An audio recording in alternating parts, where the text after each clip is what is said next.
এটাই হচ্ছে মাযহাব, যেটা না মানলে অবশ্যই একজন মানুষ ইসলাম প্র্যাকটিস করতে পারবে না। সবাই তো আর কোরআন সুন্নাহর সব জ্ঞান লালন করে না, করে? সবাই কি কোরআন সুন্নাহর সমস্ত জ্ঞান লালন করবে? কোরআন এবং হাদিস ফলো করতে হবে। তো কোরআনের সব আয়াত কি আমি জানি? সব আয়াতের ব্যাখ্যা আমি জানি? হাদিসের সব হাদিস কি আমার মুখস্থ আছে বা ব্যাখ্যা আমি জানি? জানি না। যেহেতু আমি কোরআন এবং হাদিসের সব কিছু জানি না, আংশিক জানি, তাই আমার জ্ঞানটা আংশিক হবে। এখন আমার সামনে একটা মাসআলা পড়ে গেল, যে মাসআলা সম্পর্কে আমার জ্ঞান নাই, তখন আপনি কি করবেন? নিশ্চয়ই কোনো আলেমকে জিজ্ঞাসা করবেন, কোনো বড় পীর সাহেবকে জিজ্ঞাসা করবেন, বা যিনি বরেণ্য স্কলার তাকে জিজ্ঞাসা করবেন। তিনি আপনাকে কোরআন সুন্নাহ গবেষণা করে একটা ইস্তেহাদ বা ফতোয়া দিবেন। এই যে আপনি তার মতটা নিলেন, এটাই মাযহাব। এটা খারাপ কিছু না, এটা পথ, মানে তার মতটা নেয়া। এটা না নিলে সাধারণ মুসলিমরা তো আর দিন পালন করতে পারবে না। সবাই তো আর বড় আলেম না। সবাই কি আলেম? যিনি বরেণ্য আলেম, যিনি কোরআন হাদিস সব পড়ে ফেলছে, তার ব্যাপার ডিফারেন্ট। সে নিজেই মুস্তাহিদ, তার তো আর মাযহাব মারার প্রয়োজন হচ্ছে না। সে তো নিজেই মুস্তাহিদ, সে তো নিজেই গবেষণা করে একটা রায় বের করতে পারে, তার তো আর মাযহাব মারার প্রয়োজন হচ্ছে না। তারপরেও এখন এই যুগে এই সৎসাহস কয়জনের আছে যে বলতে পারে কোরআন সুন্নাহর সব জ্ঞান আমি জানি? বলতে পারবে? এই কারণেই বরেণ্য ওলামায়ে কেরামরাও পর্যন্ত তাদের পূর্ববর্তীদের মাযহাবটাকে কি করেন? ফলো করেন। যেটা ফলো না করলে আপনি কিন্তু ইসলামটা পরিপূর্ণরূপে বুঝতে পারবেন না। সমস্যা হয়ে যাবে। আংশিক জ্ঞান নিয়ে যদি আপনি কোরআন সুন্নাহ গবেষণা করে মাসআলা বের করতে যান, সমস্যা হয়ে যাবে। আপনি বিভ্রান্ত হয়ে যেতে পারেন, যেহেতু সব জ্ঞান আপনার নাই। যেমন কিছু মানুষ বিভ্রান্ত হয়ে গেছে, কোরআন সুন্নাহ গবেষণা করে বলছে যে হাদিস আর মানার দরকার নেই, কোরআন মানলেই হবে। হ্যাঁ, এরকম অনেক মানুষ বের হয়েছে এখন। অনেক মানুষ দেখলাম সেদিন বলছে যে কোরআন সুন্নাহ গবেষণা করে দেখেছে যে নবী সাল্লাল্লাহু আলাইহি ওয়াসাল্লাম শেষ নবী নন, আরও নবী নাকি আসতে পারে, নাউজুবিল্লাহ। তো কোরআন সুন্নাহ গবেষণা করে সে তার ওই ভাঙাচুরা বুদ্ধিতে বুঝেছে যে লা ইলাহা ইল্লাল্লাহ কালিমা একবার মুখে পড়লেই হবে, আমলের কোনো দরকার নেই। আবার এক শ্রেণী বেরোচ্ছে, ওরা বলছে যে কবিরা গুনাহ যদি করে কেউ, কবিরা গুনাহ যদি কেউ করে ফেলে, সে কাফের হয়ে যাবে, তাকে হত্যা করা যাবে, নাউজুবিল্লাহ। এরকম মানুষ যে বিভ্রান্ত হচ্ছে কেন?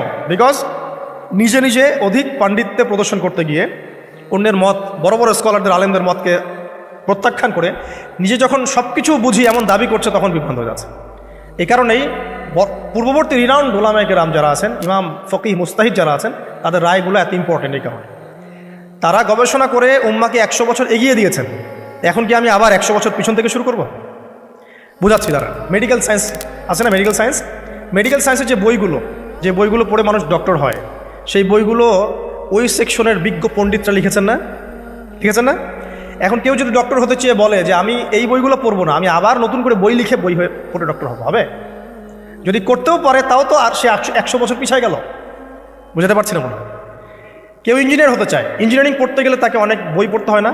প্রামাণ্য কিছু বই পড়তে হয়। সেই বইগুলো কে লিখেছে? বড় বড় ইঞ্জিনিয়াররা লিখেছে এই সূত্রগুলো, তাই না? এই বইগুলো পড়ে তারা ইঞ্জিনিয়ার হচ্ছে। এখন একজন মনে করলো, চিন্তা করলো যে আমি ইঞ্জিনিয়ার হব, ইঞ্জিনিয়ারিংয়ের যত বই আছে নিজে আমি গবেষণা করে আবার নতুন বই লিখে ওই বইগুলো পড়ে আমি কী হব? ইঞ্জিনিয়ার হব। এই যদি ইঞ্জিনিয়ার হয়ও, তাহলেও কিন্তু 100 বছর পিছিয়ে গেল। বিজ্ঞানী হবে, যে বিজ্ঞানের অনেক সূত্র আছে না, ফিজিক্সের, কেমিস্ট্রি, বায়োলজির অনেক সূত্র আছে না? এই সূত্রগুলো গবেষণা করে করে মানুষ বড় বড় বিজ্ঞানী হচ্ছে না? এখন কেউ যদি চিন্তা করে না আমি নতুন করে সব তত্ত্বগুলো আবার আবিষ্কার করব, করে প্রামাণ্য বই লিখবো, সেই বই পড়ে নিয়ে আমি আবার বিজ্ঞানী হব, কত বড় বোকা! চিন্তা করেছেন? তো এখন বিষয়টা হচ্ছে, যারা 100 বছর এগিয়ে দিয়েছেন উম্মাকে, নতুন করে আবার 100 বছর পিছন থেকে শুরু করার কোনো মানে নাই।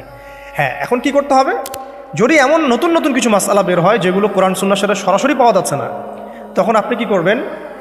আলেম ওলামাদের ইস্তেহাদের আশ্রয় নেবেন। দেখবেন, আপনি যাচাই করে দেখবেন যে এই মাসআলাটা কোন কোন আলেম কিভাবে রায় দিচ্ছেন। ঠিক আছে, আপনার বুদ্ধি আছে, আপনাকে আল্লাহ পাক ইলম দিয়েছেন, কোরআন সুন্নাহ গবেষণা করে আপনি একটা ফতোয়ায় আসতে পারবেন ইনশাআল্লাহ তাআলা। আল্লাহ পাক তৌফিক দান করবেন।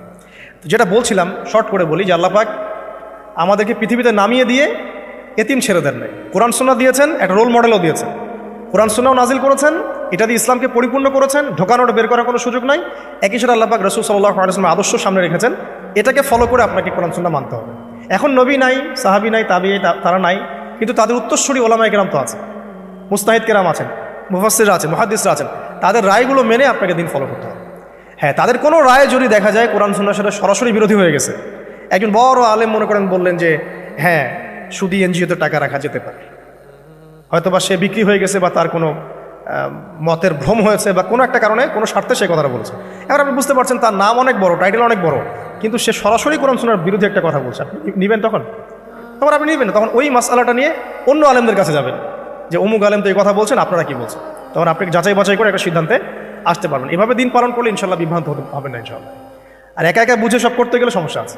আল্লাহ পাক আমাদেরকে একটু বোঝার তো